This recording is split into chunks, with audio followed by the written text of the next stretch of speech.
Bradsok, ang pangutana mahitungod sa duha ka buk ninyo pangutana ay naamanggoy teksto sa paggiya gikan ni sa laing relihiyon Bradsok Baptist, no? Text mga gitawag og giya kuno sa pagtuon sa Biblia, ang usa sa mga prinsipyo nga ang Biblia nga jutay ra og gi pamulong nakasulat kinahanglang interpreton sa bersikulo nga daghan ang nakasulat. Unya specific sa Mateo kapitulo 19 bersikulo 9 bahin sa pagpanagbulag, mingon si Kristo sa King James Version man ang ilang giingon nga maorag yun ang pulong sa Dios, ug laing lain nga bersyon wa dili pulong sa Dios. Matud pa nila, ingon sila nga, ako nagaingon kaninyo, mingon si Jesus, bisan kinsa nga magabiya sa iyang asawa gawas sa hinungdan sa pagpakighilawas, ug kung magpakasal sa uban nagapanapaw siya, ug magpakasal sa biniyaan nagapanapaw usab siya. Sa to pa gi-interpret nila, nakakita po ko ani sa mga born again nga tracts, no? O sa Baptist pod nga gi-interpret nga sa panagbulag kini nga bersikulo Mateo 19:9 mao ang modominar, mao ang mo-interpret sa bisan unsa nya. Do na may eksepsyon kuno nga iyang gipakadak-an ang eksepsyon nga pwede di ay nga makabulag kung adunay pagpakihilawas, meaning dunay panagbudhi sa kaminyoon. So pwede kuno matod pa kabubuton kuno sa Ginoo. Tinuod ba ni Bradsok? Manay akong pangutana una. Ang ikaduhang pangutana Bradsok katong sala nga onanism. Gianalay sa mga laing relihiyon nga dili ang pag-withdraw sa semen o kanang similya sa lalaki mao ang nakaingon nga gilaglag si unan sa Ginoo. Ang nakaingon mao ang dili, ang intensyon ni unan nga dili mag-anak, nga iya untang katungdanan nga magpaanak. Tinuod ba na Bradsok? O daghang salamat.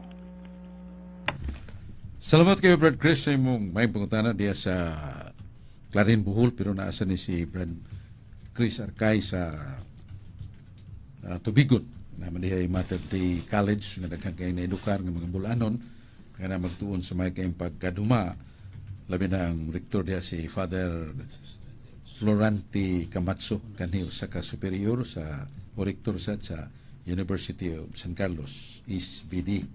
So nga itong katubag sa imong pangutana sa San Mateo 19:1 nga sa 6, katuingon nga ang giusa sa Dios dili paggabulagon sa tao, gawas sa kining katarungan sa pagkikilawas o sa butini nga infidelity.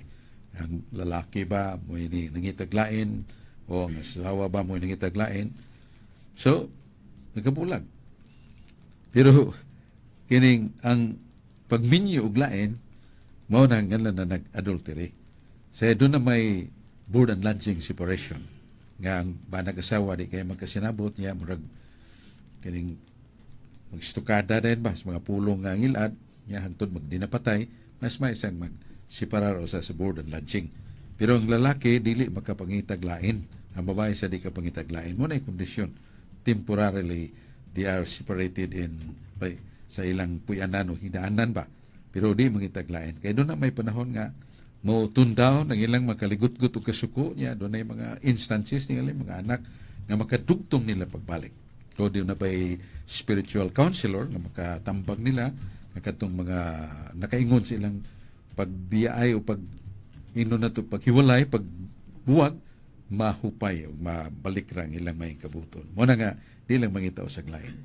Gawas kung na nagyubugat nga rason tungod kay nakita nga doon nagyoy ground nga kanang nga natug annulment nga sukad sa pagsugod sa mong kasal, dili gyud tinud nga kasal kay doon na may dakong violation o kakulangan.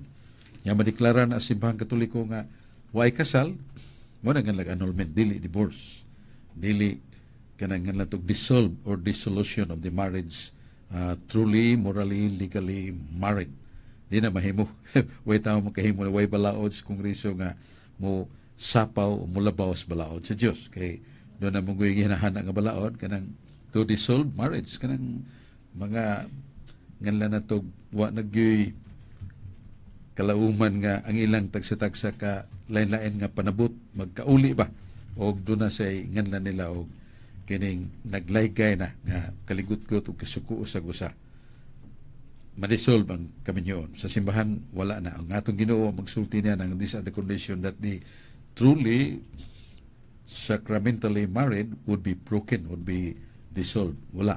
Wala nga di sa tamutuon niya. Kantong Onanism, mabasa man nato ng Lex Liberati. Kanang Lex Liberati, balaod na sa mga kining mga Hudiyo sa Levites law nga ang magtiayon nagminyo niya ang lalaki, ang bana, namatay, nabiyuda ang iyang asawa. Ang iyang asawa, dili kaminyo lain.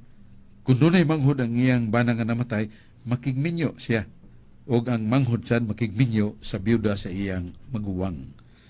Pero diha nga sila magkaipon, kung manganak, ang anak dili ipang angkon sa manghod, nga maugyoy ingno na to nga kining sanguinal father sa bata. Ipaangkon sa maguwang nga namatay. Manang lawful na para sa mga Hudiyo. Pero si Unan, di musugot kay matud pa kining ug matao ni mataa sa akong pagkig-uban ining akong asawa, di man maako. Ang dungog ini ikuan man ipahid man sa akong maguwang. Manang giula niya niyang semelya ug nasukong Ginoo namatay siya. So hay may sala nini. Primero mo ang intent kay ang sa kabuhat kining kinahanglan yun nga doon ay mal-intent. Aron nga kanang buhata mahimong krimen o mahimong salaod. So katong iyang intent dili man gyud maayo. Pero ang iyang gibuhat sad nga pagawas siyang similya para di manamkon ang iyang asawa, lain sa tong sala. So therefore usa ka sayop ka ng buhata mo nga lag unan na nesim. Unan nga niya unan nesim. Ang buhat nga gustong di manganak muna buhaton sa mas gihimo ni unan. Pero sala na kay kastigo mas Ginoo. Manag dunay mga gadget o dunay mga pills nga ibutang sa babae aron nga sa ilang pagdulanay siyang bana o kapikas niya dili manamkon, dili ma-pregnant, dili mabdos. Pero ay kalibutan nga samtang naghimo sila ng katungdanan, pribilehiyos kami niyon, gisudlan na itong pilduras, nanamkon na di ay ang iyang asawa. So, doon na death slowly or outrightly death of that child within. And that is murder.